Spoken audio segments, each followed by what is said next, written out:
y estamos con la segunda y última parte acerca de la profecía final de Israel, que es la profecía de las 70 semanas de Daniel, que son el cimiento, la plataforma, la base, el bastión de todas las profecías de Israel. Rápidamente, Daniel se encuentra bajo el imperio persa, comienza a examinar las profecías de Jeremías, descubre que los 70 años de exilio de Babilonia están a punto de cumplirse, se pone a ayunar, se pone a orar, a buscar a Dios con todo su corazón, porque Daniel quería saber qué futuro le esperaba después del exilio a Israel. Todos en el Antiguo Testamento esperaban algo muy importante, que se llama el reino de Dios, el reino mesiánico de Dios, del cual todos los profetas profetizaron. Entonces Daniel quería saber, ¿ya viene el reino de Dios? ¿Ya vamos a entrar al reino de Dios? Cuando Cristo vino al mundo, vino anunciando precisamente, el reino ha venido a ustedes. Pero él estaba hablando del reino espiritual. O sea que todos aquellos que creyeran en mí, dijo Jesucristo, comienzan a entrar espiritualmente al reino de Dios. Y nosotros nos adelantamos a Israel para entrar al reino de Dios espiritualmente. Pero también viene un reino físico que se conoce como el reino mesiánico de 1000 años, que explica todo el capítulo 20 de Apocalipsis y se conoce como el milenio. Así que si tú tienes a Cristo y yo tengo a Cristo, ya estamos en el Espíritu, en el reino de Dios. Por eso dice Efesios que ya estamos sentados con Cristo. Romanos capítulo 6, ya fuimos enterrados. Cuando Cristo resucitó, resucitamos con Él. Algo que sucedió hace 2000 años. ¿Cómo es posible que el Apocalipsis haya sido escrito hace 2000 años? El apóstol Juan viaja al futuro 2000 años y ve la guerra del Armagedón, ve la guerra mundial, ve al anticristo, ve al falso profeta. Juan regresa otra vez a donde se encontraba en la isla de Patmos, exiliado en Apocalipsis, y escribe algo que ya sucedió, que no ha sucedido y que está por suceder. ¿Te están brincando las neuronas? ¿Cómo es posible que pueda encontrar en la Biblia cosas que ya sucedieron? Porque lo que vio Juan, el mundo gira en 365 días. Juan se adelantó 200,000 vueltas de la tierra alrededor del sol. Juan se adelantó 2000 años y vio un evento y regresa otra vez al mismo lugar donde se encontraba en el imperio persa. Cuando Alberto Einstein descubre la fórmula E igual a mc al cuadrado, Einstein descubre la cuarta dimensión. Lo que la Biblia explica, energía igual a la masa por la velocidad de la luz al cuadrado. ¿Qué significa esto? Que el tiempo no existe. El tiempo no existe. Ahorita ve tu secundero en tu reloj. Presente. El momento que marca un segundo el secundero, el pasado, ¿dónde está?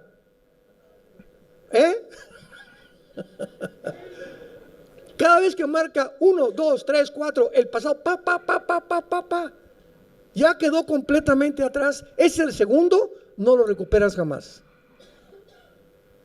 Y cuando descubrimos realmente que esto es realidad y que podemos viajar en el tiempo, porque los profetas viajaron en el tiempo, Ezequiel fue llevado al pasado, Babilonia. Oye, Señor, ¿por qué nos castigaste? Etcétera, etcétera. Vas a ver por qué. Lo saca Dios de su cuerpo, lo lleva al pasado, al tiempo de la cautividad babilónica, y le dice: mira lo que hizo Israel. Los sacerdotes violaron, comenzaron a adulterar, a fornicar, a hacerle infiel a sus esposas, y por esto están castigados ahora. Y regresa al presente Ezequiel, y entonces se entiende que Dios es un Dios justo. Pablo en 2 Corintios 12 es arrebatado y llevado al cielo. Y Pablo era tan humilde que dice: yo no sé qué fue lo que vi allá arriba, pero saben una cosa que no se los puedo contar. No hay palabras para decirle de lo que yo fui, de lo que vi y oí allá arriba en el cielo. Y entonces Pablo, más adelante, 2 Corintios 12, escribe: para que las revelaciones, para que todo lo que vi y oí no me exalte ni me ensoberbezca, Dios ha permitido un aguijón en mi carne. Él tenía alguna enfermedad, muchos dicen que era un problema oftalmológico de los ojos, porque en Gálatas se escribe: mirad con cuán grandes letras os escribo. Cualquier cosa que haya sido, él tenía un aguijón para mantenerlo humilde. Pablo, el apóstol, el más grande misionero de la época cristiana. Así que todos nosotros debemos recordar eso. Dios quiere mantenernos humildes a todos. Nunca te exaltes, nunca te ensoberbezcas por el dinero, por la posición, por lo que tengas, y siempre, siempre estemos dispuestos a ayudar a los demás, a vivir a los demás. Ahora rápidamente, ¿verdad? Estamos en el camión. Todos los hombres tienen obligación de bajarse del camión antes que la esposa y darle la mano para que se baje su esposa. No digo cuántos lo hicieron ni cuántos no lo hicieron. Al principio lo tuve que hacer yo con otro hermano porque todos pasaban como los chinos. Se bajaban y la esposa por ahí, ¿verdad? Y bájate, apúrate. Cuando te sientes en un restaurante, le jala la silla a tu esposa, porque ellas merecen respeto, consideración y caballerosidad, que se ha perdido completamente en nosotros los varones, y tenemos que regresar al varón de Dios.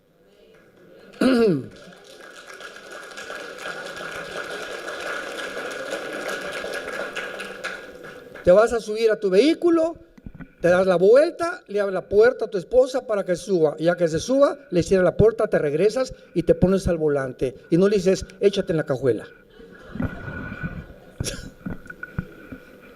Estos detalles a nosotros los varones nos parecen que no tienen la menor importancia. Para ellas tiene muchísimo, porque la mujer es muy detallista y tenemos que estar continuamente enamorándolas. Se pierde la caballerosidad. La mujer necesita sentirse respetada, admirada y cuidada, porque para eso Dios nos creó más fuertes que ellas. Y hablo en el sentido general. Claro que hay mujeres como Golda Meir, la primera ministra Margaret Thatcher, mujeres increíbles. La excepción no rompe las reglas, pero generalmente hablando, la mujer necesita caballerosidad. Como varones, no perdamos eso, hermanos. Cada vez que te bajes del autobús, bájate tú primero, dale la mano para que ella se baje las escaleritas. En cualquier momento está listo para ayudarla, porque eso es lo que nos hace verdaderamente, repito, varones de Dios. Nos quedamos en el capítulo 25 de Daniel 9 y estamos viendo las 6 cosas profetizadas para que nosotros conozcamos que cada una de estas se tiene que cumplir antes de la segunda venida y en la segunda venida de Jesucristo. Y dice el versículo 24, las últimas 2 cosas en las cuales pusimos un paréntesis en la primera conferencia antier. En quinto lugar, para sellar la visión y la profecía. Sellar la visión y la profecía. Esto es muy importante, porque hasta este momento hemos descubierto, ¿verdad?, que en el Antiguo Testamento, ¿quién eran los profetas o los videntes? Naví en el hebreo. Aquellos hombres que veían hacia el futuro y escribían: va a pasar esto, va a pasar aquello, etcétera, etcétera, etcétera. Y había una ley en el Antiguo Testamento para los profetas. Si un profeta decía algo que no se cumpliera el 100%, no el 99.9%, tenía que cumplirse el 100%, y si no se cumplía el 100%, era falso profeta. Entonces, en el siglo I de la época cristiana, el canon de las escrituras se cerró. La Biblia fue escrita aproximadamente en 1500 años, por más de 40 autores. Unos eran pastores, otros profetas, otros como Isaías sirvió servía en el gobierno. Daniel sirvió a 3 imperios babilónico, medo-persa, y muere antes de que entre Alejandro el Magno con el imperio griego. 40 hombres que entre ellos casi no se conocieron, pero todos escribían y estaban conscientes de la coordinación y de la increíble exactitud de la palabra de Dios. Estos 1500 años en que se formó la Biblia, se cerró el canon en el siglo I, porque los apóstoles mandaban las cartas a Tesalónica, a Colosas, a Éfeso, etcétera, etcétera, y mientras ellos vivían, se cercioraron que esas cartas pertenecieran al canon que se cerró. Después del siglo I, ya no aceptaron ninguna revelación, ninguna otra carta que se incluyera en los 66 libros de la Biblia. Se cerró el canon. Y termina el apóstol Juan diciendo en Apocalipsis: cualquiera que de aquí en adelante, o tú oyes que un ángel lo que dijeron, o tuvo una revelación, una profecía, cualquiera que le agregue algo a lo que está escrito, o le quite algo de lo que está escrito, va a caer en las maldiciones de Deuteronomio capítulo 28 y las maldiciones de Dios. Entonces entra la nueva era, el Nuevo Testamento, y entramos en la época de la apostasía, que creo que comenzó 85, 90, más o menos, un movimiento fortísimo dentro de la iglesia cristiana de apóstoles y falsos profetas, donde el rey de Ecuador va a salir este presidente, y de Cuba va a salir aquel presidente, y ahora va a venir una muchacha con un vestido rosa el domingo a la iglesia, esa va a ser tu esposa futura.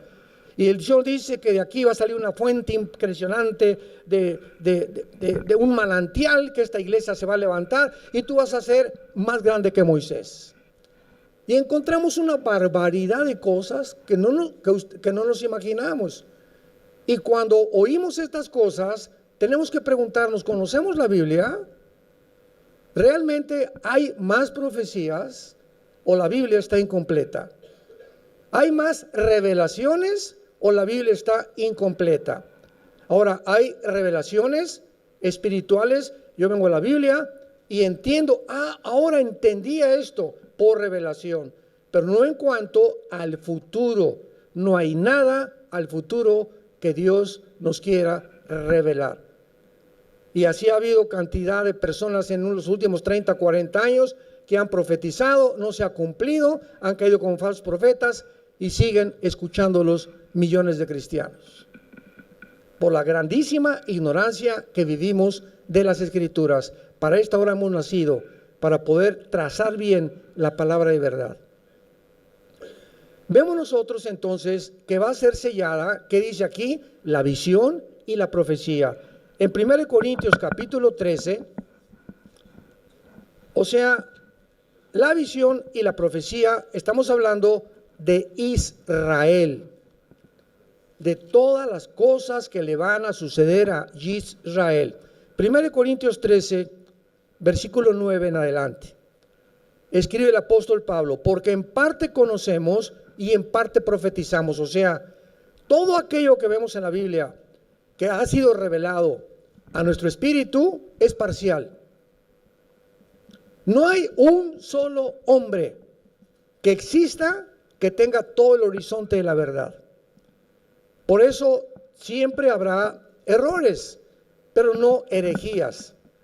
Hay un predicador grandísimo que admiro mucho en California, ¿verdad? Y que lo he seguido durante muchos años, y tiene ciertas cosas que no me parecen, o que me parecen que como que está exagerando o no está exagerando, y lo hago a un lado, porque el 90% es alimento que a mí me gusta.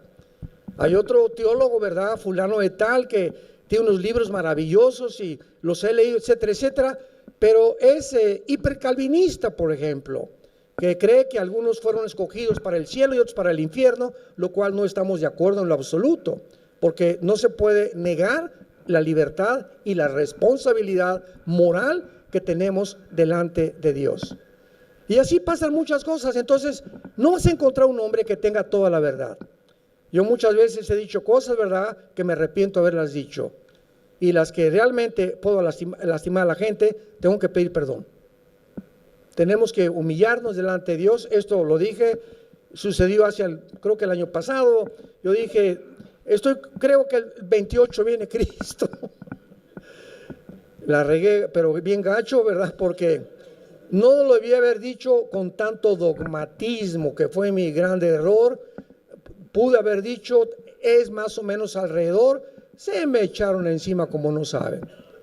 ¿Por qué? Porque mientras más figura pública eres, todo el mundo está esperando, precisamente, analizan con lupa lo que dices, para cualquier error que tengas, lo publiquen y atraer seguidores en las redes sociales.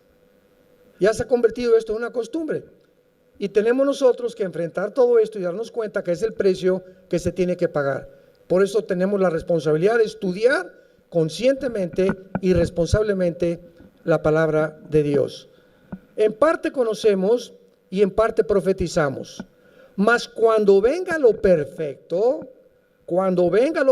que no ha venido, entonces lo que es en parte se acabará. Cuando yo era niño, hablaba como un niño. ¿Cómo hablaba un niño? Gugu, tata, mamá, tata. Pensaba como un niño. Papá, ¿por qué los globos se suben?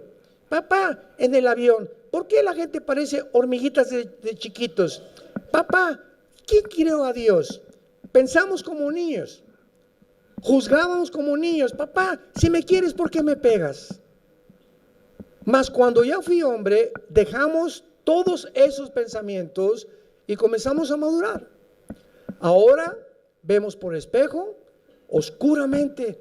Mas entonces, o sea, cuando venga Jesús, veremos cara a cara. Ahora conozco en parte, pero entonces conoceré como fui conocido. Pero ahora permanecen la fe, la esperanza y el amor. Estos tres, pero el mayor de ellos, y lo dice el capítulo precisamente de 1 Corintios, tú puedes ser un teólogo y conocer todos los misterios, hablar en lenguas y tener poderes de lo que tú quieres. Pero si no tienes amor, ¿sabes una cosa? No eres nada.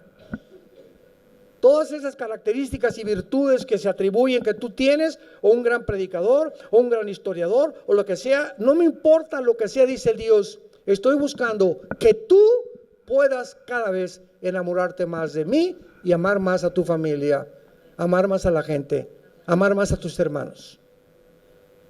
Si entramos a la iglesia, les dije, como si entramos al cine y otro al cine, las palomitas, y no me importa quién está acá, y así hay gente que entra a la iglesia o aquí en las reuniones, no ves a nadie, no saludas a nadie, no ves el que está atrás, etcétera, etcétera, porque vienes solamente a complacerte, a mí. Y cuando entras a la iglesia, entras buscando a quién podemos abrazar, a ayudar. Una palabra. Doña Chenche está la pobre con cara de mártir desde que entré a la iglesia. Doña Chenchita, nadie la pela, nadie la fuma, nadie le hace caso, porque no les importa a nadie. El amor comienza a enfriarse en nosotros y comenzamos a creer que somos grandes cristianos porque hacemos grandes cosas, pero lo que a Dios le interesa es que amemos a las ovejas por las cuales Él dio su vida en la cruz. El que está junto a ti, Cristo murió por él. El que está atrás de ti, Cristo murió por él. Entra y busca siempre a quien abrazar, a quien darle una palabra, a quien los WhatsApps, ¿para qué nos sirven? Yo WhatsAppeo 100 WhatsApps a la semana. Me llegan mensajes y los comparto con toda la gente que pueda. A discípulos, etcétera, etcétera, porque siento que me edifica. Esto lo tiene que saber este hermano, y tenemos tantas personas que pienso quién puede bendecir esto, y estamos continuamente pensando no en nosotros, en los demás. Y no te imaginas cómo vas a crecer y cómo vas a madurar y cómo vas a parecerte cada vez más a la imagen de Jesucristo. Porque finalmente cuando lleguemos al cielo, Pedro, hice 100 iglesias. Pedro, gané 400 millones de almas y construí 50 asilos y 10 orfanatorios, Pedro. Ya están listos mis regalos, etcétera, etcétera. ¿Saben ustedes cuál es la única pregunta que Dios nos va a hacer cuando lleguemos al cielo? Y lo único que le va a interesar a Dios cuando lleguemos al cielo, ¿sabes la pregunta que te va a hacer Dios a ti y a mí? Va a ser la siguiente: ¿cuánto te pareces a Jesús? Romanos 8, 29 y 28. Hemos sido conformados para parecernos a la imagen de Jesucristo. ¿Cuánto te pareces? ¿Cuánto del carácter de mi hijo se formó en ti, que estás enfrente de mí ahora? No me digas nada de lo que ganaste, ni de lo que hiciste, ni de lo que construiste. Mi interés toda mi vida fue que mi hijo se reprodujera en tu carácter. Regresamos entonces a Daniel y comprendemos por qué la visión va a ser sellada y la profecía, pues porque ya no se va a necesitar. Y dice finalmente, y a ungir al santo de los santos, cuando ya en el reino milenial Jesucristo sea ungido a Israel, le reconozcan como el Mesías y pueda el Mashiach Kadosh ungir al santo de los santos en el original hebreo. Así dice, Mashiach Kadosh, para que pueda ya finalmente reinar universalmente. Muy bien. Cuando estas 6 cosas se cumplan, y sabemos que se van a cumplir durante el tiempo de la tribulación, este es el panorama de los 490 años que Dios le revela a Daniel a través del ángel Gabriel. 490 años hay, y a continuación comienza Dios a darle a Daniel ciertas claves. Versículo 25.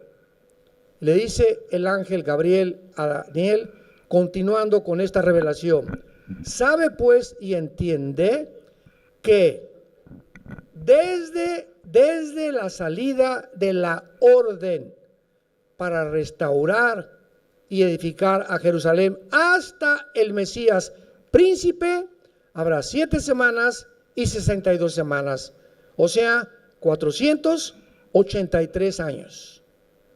Desde que se ordene la restauración de Jerusalén hasta el Mesías habrá 483 años. Y esto es algo asombroso, porque el decreto dado para la reconstrucción de Jerusalén no fue dado hasta 100 años después de la muerte de Daniel, si lo quieres apuntar, porque esto es matemáticas cronológicas exactas bíblicamente. ¿Qué le estoy diciendo? Que la primera venida de Jesucristo se profetiza matemáticamente en el Antiguo Testamento, no así la segunda venida, pero matemáticamente fueron exactamente 483 años desde el 14 de mayo del año 445 antes de Cristo, cuando en el libro de Nehemías, capítulo 2, el rey Artajerjes de Persia, que es ahora Irán, dio la orden para restaurar Jerusalén. Estamos hablando de 483 años, y esto es asombroso, porque vuelvo a repetir, como dijimos hoy en la mañana, pues si yo veo que un paralítico se levanta, voy a creer en Dios. Y si hubiera, como Carlos Sagan, el astrónomo ateo, cuando muere le dice a su familia: yo no creo en Dios porque no hubo suficientes evidencias. Si hubiera más evidencias de creer en Dios, ¿y por qué no se nos aparece Dios y nos dice de una vez que Él es Dios para creer en Él? O sea, Él quería a su gusto un Dios. Y así está la gente. No, si yo fuera Dios haría esto. Y si no fuera Dios no permitiría que estos niños se murieran. Y si yo fuera, espérame tantito, pero ¿sabes una cosa? Descúbrelo, no eres Dios. Y sus pensamientos de Él no son tus pensamientos, ni tampoco Él actúa como tú quieres que Él actúe. No es un Dios al gusto, no es un Dios al menú. Llegas a un restaurante y quiero esto y quiero esto. Tú no puedes llegar, yo quiero un Dios así y así y así. Y si es así, así, así, voy a creer en Él. Qué equivocado estás. Cuánta soberbia intelectual de los seres humanos. Entonces, después de los 483 años, comienza la reconstrucción, y cuando Jesús entra a el Domingo de Ramos, el Domingo de Ramos se cumplen los 483 años desde el 14 de mayo del año 445 antes de Cristo, de una forma cronológica asombrosa que solo Dios lo pudo hacer. Y cuando Cristo entra a Jerusalén, Él comienza a decirle a la gente, vayamos a ver qué fue lo que expresó en Lucas 21, para que entendamos claramente que fue en esta época cuando Cristo realmente cumple esta profecía, el príncipe que ha de venir. Lucas 21 dice el versículo 24, caerán a filo de espada, serán llevados cautivos a todas las naciones. Jerusalén será hollada o pisoteada o devastada por los gentiles hasta que los tiempos de los gentiles se cumplan. Dios profetiza a través de su Hijo Jesucristo, donde nos encontramos nosotros. Los judíos no van a volver a tener el control de esta nación hasta que Jesucristo regrese. En la guerra de 1967 recuperaron parcialmente el general Moshe Dayan. Hoy en la librería del Holocausto, ¿no se asomaron a ver los libros que hay? Yo me los quería traer todos. Era increíble la cantidad de información que había. Todo un libro dedicado a la guerra de los 6 días, al antisemitismo, a la guerra del 73, Yom Kippur, a la del 48, a la vida de Ben Gurión, el primer presidente de Israel.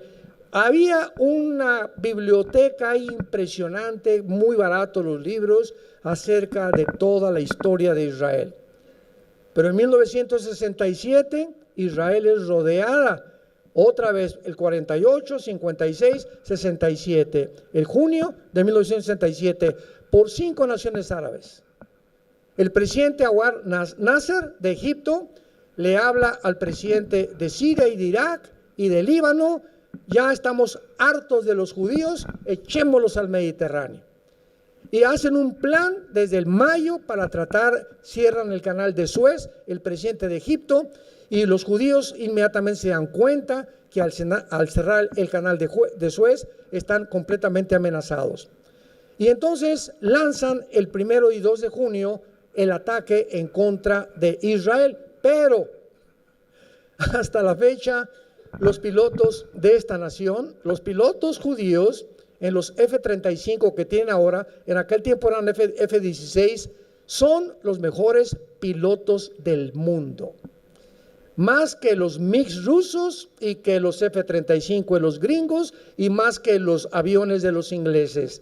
Nadie supera en el siglo XXI y los últimos 75 años la aviación que tiene Israel. Los israelitas se suben en 6 aviones el 2 de junio, elevan y se suben a los aires y van a Egipto a las 4:30 o 5 de la mañana y comienzan a bombardear y barren toda la aviación de Egipto. Después Jordania, el rey Hussein, oye, y comienza la propaganda: estamos ganando la guerra, dice Nasser y sus mentirosos de los que tienen el control de la propagación de las noticias. Y Jordania, el rey Hussein: pues sí, pues yo le entro, no me quiero quedar atrás de esta victoria contra los judíos. Y entra Jordania y un piloto o un sargento judío intercepta la comunicación entre Jordania y Egipto y se van contra Jordania y le acaban completamente con lo que tiene, acaban con todos los aeropuertos de Líbano, de Siria y de Egipto. Y el 6º día, como dijimos, ya no había nada que conquistar. El general Moshe Dayan entra a Jerusalén Y comienzan primero, Baruch Hashem Adonai Elohim, Dios bendito el que viene en el nombre del Señor. Jerusalén ya es nuestra. La península del Sinaí la conquistan, entran a Egipto, a la península del Sinaí y las colinas del Golán. ¿Se acuerdan? El mar de Galilea, que es la frontera con Siria, se apoderan de toda esa frontera en 1967. Pero pasan algunas semanas y la Liga de Naciones o las Naciones Unidas, la ONU, les manda un recado y les dicen: si ustedes mantienen el control de la península de Sinaí y no se salen de las colinas del Golán, va a haber una guerra peor todavía contra los musulmanes. Entonces el general Moshe Dayan se sale de la península del Sinaí y les dejan ese territorio que conquistaron. Y Jerusalén, tienen que repartir Jerusalén y les dejan la mitad, como mañana lo vamos a ver. Los muros de los lamentos es la parte que le corresponde a Israel y del lado izquierdo es del Islam. Entonces viene un acuerdo para que entreguen la mitad de Jerusalén. Y las colinas del Golán, dice el general Moshe Dayan, ni de chiste, porque el día que nos retiremos de las colinas del Golán, que es la frontera con Siria, es como si nos apuntaran con un cañón y en cualquier momento nos pueden devastar y acabar con la nación. Entonces, hasta este momento mantienen el control de las colinas del Golán, de la mitad de Jerusalén, y cuando llegan, ¿verdad?, le dan la franja de Gaza a los palestinos y el Banco Oriental en Jericó, donde tú y yo comimos hace 1 o 2 días. Esta ha sido la guerra más espectacular de todos los tiempos, porque está escrito que nadie los iba a sacar de su tierra, que Dios los había establecido. Ahora, vean ustedes también que esto es maravilloso, porque en Mateo capítulo 23, Cristo dijo estas palabras, versículo 37 al 38. Mateo 23, 37 al 38, y dice así: Jerusalén, Jerusalén, es Jesús, el Mesías, hablando, que matas a los profetas y apedreas a los que te son enviados. Escuchen muy bien estas palabras, hermanos. ¿Cuántas veces quise juntar a tus hijos como a la gallina, juntar a sus polluelos debajo de las alas, y no quisiste? He aquí, vuestra casa os es dejada desierta. Porque os digo que desde ahora no me veréis hasta que digan Baruch Hashem Adonai Elohim.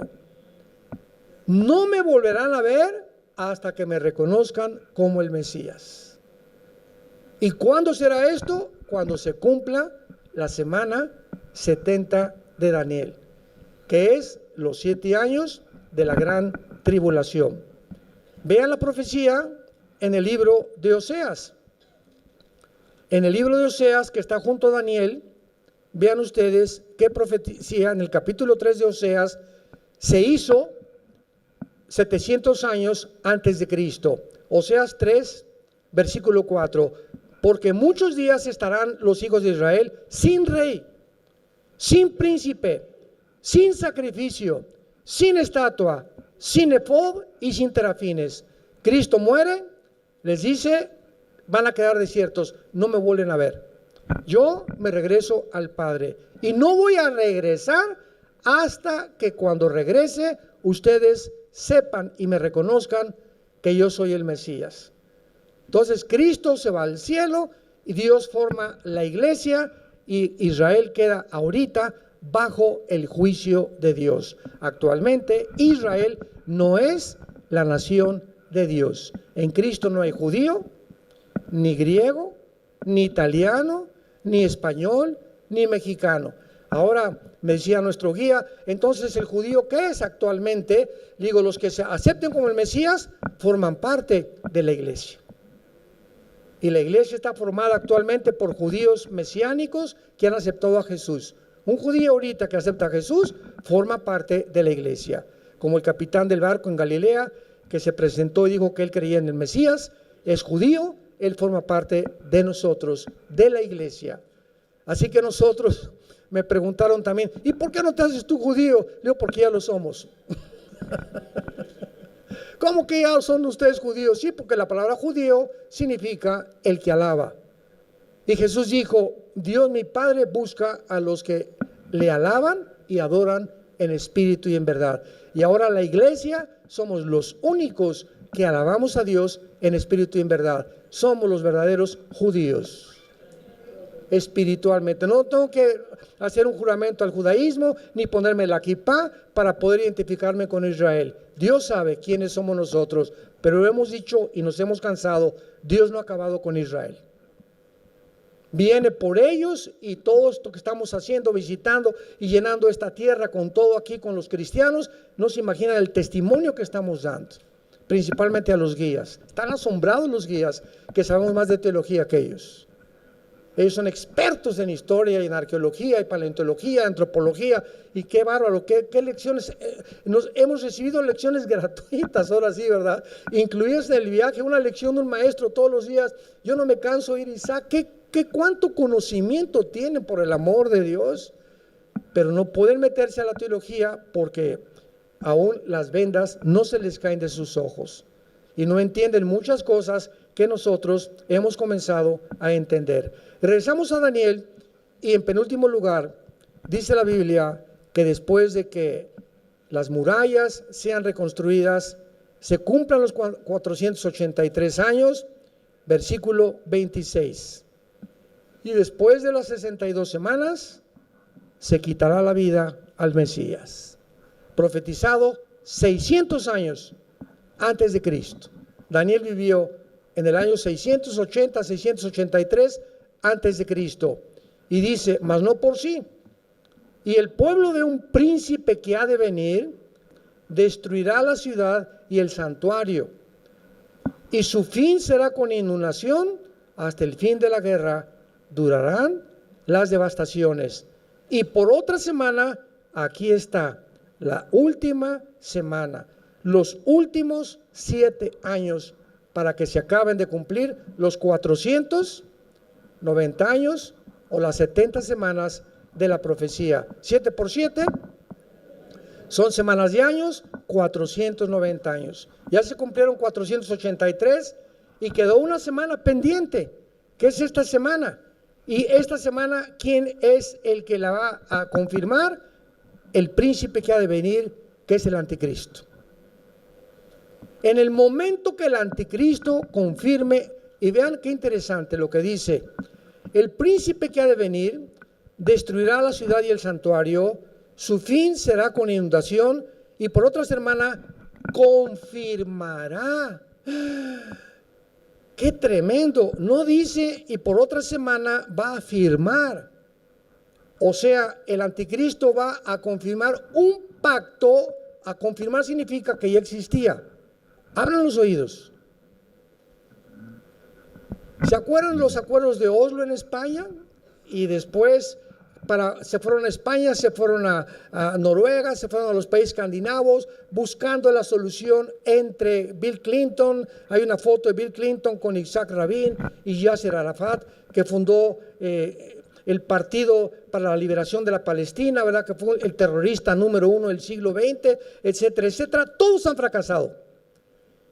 Y el presidente Trump, por primera vez en la historia, las únicas naciones árabes que estaban en paz con Israel eran Jordania y Egipto, desde hace 45, casi 50 años. Y después de casi 45, 50 años, cuando entra el presidente Trump invita por primera vez a las naciones árabes para que formen parte del acuerdo de Abraham.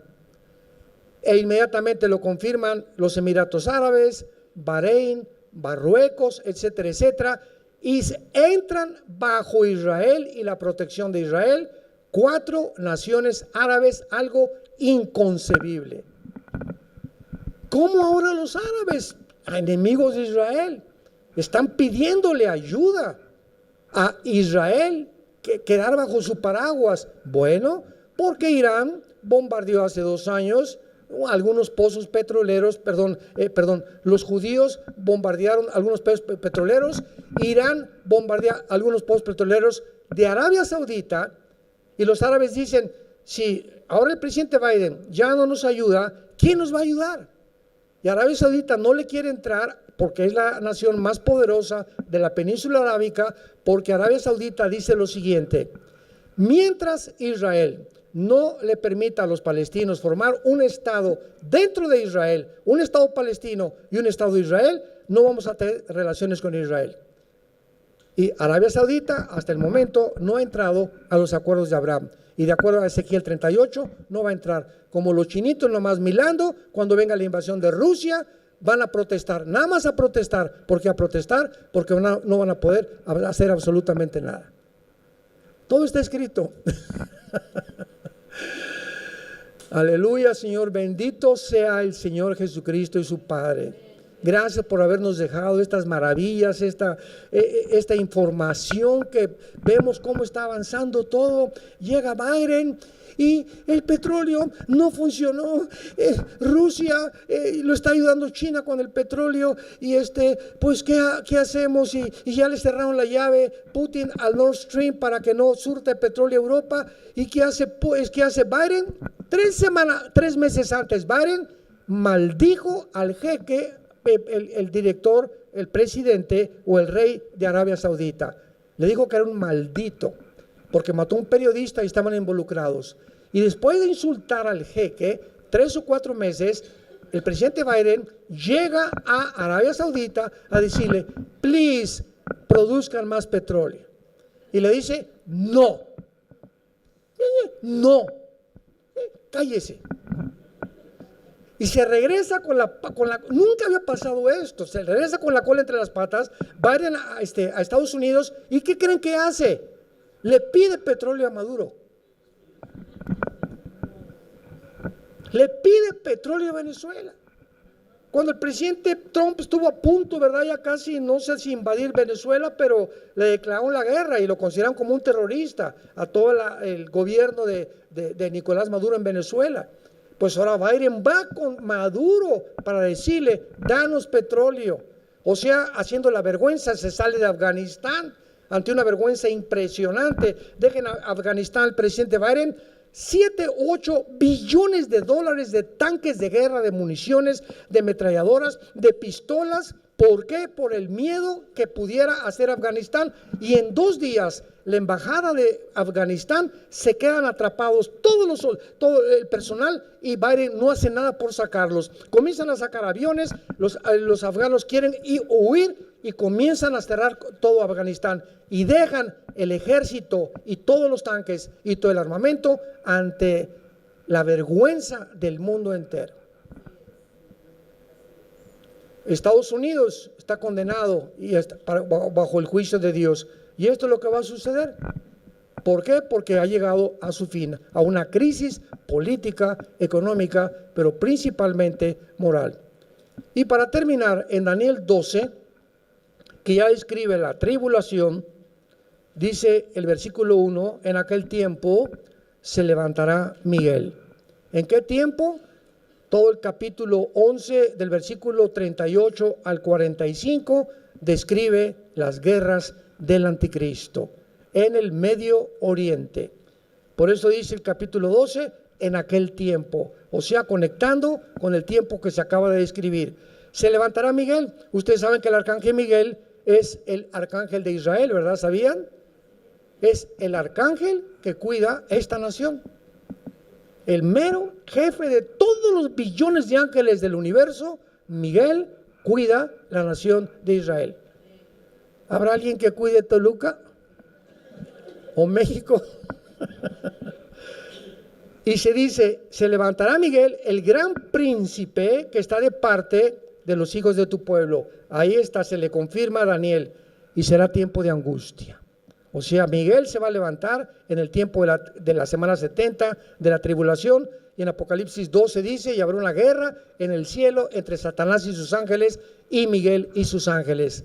Y ya no prevalecerán, serán arrojados del cielo a la tierra, y vendrá Satanás con gran ira tratando de destruir finalmente a la nación de Israel. Y va a fracasar, porque jamás volverá a destruir nadie ni nada a Israel.